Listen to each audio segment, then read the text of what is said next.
Grace, ang mga lugar ba ang hindi passable ang mga kalsada sa ngayon?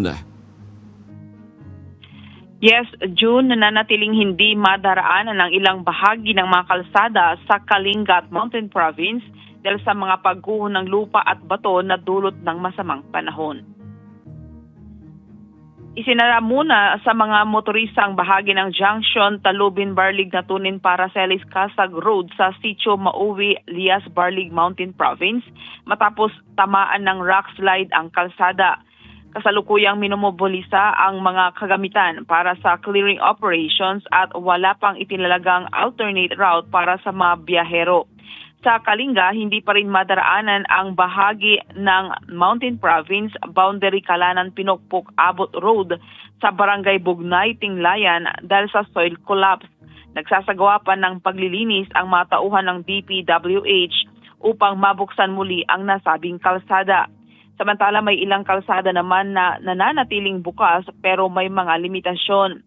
Sa Kalinga, tanging magagaan na sasakyan lamang ang pinapayagang dumaan sa Makilo Bailey Bridge sa Bugnay, Tinglayan dahil may limitasyon 5 tonelada lamang ang bigat ng sasakyan.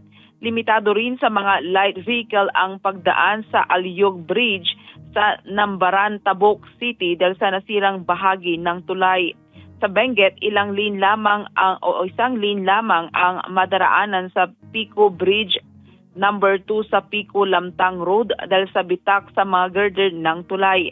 Isang lane din ang bukas sa Shilan Bukal Road dahil sa pagguho ng lupa sa bahagi ng kalsada. Pinalalahanan ng DPWH ang mga motorista na maging maingat sa pagbiyahe dahil mga banta pa rin ng pagguho at iba pang peligro sa mga apektadong lugar.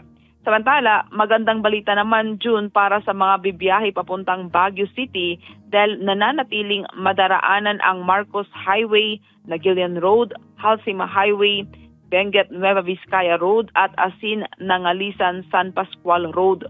Bukas din ang Cannon Road para sa mga light vehicle lamang na may hanggang 5 toneladang bigat.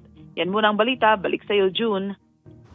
Maraming salamat, Grace Doctolero.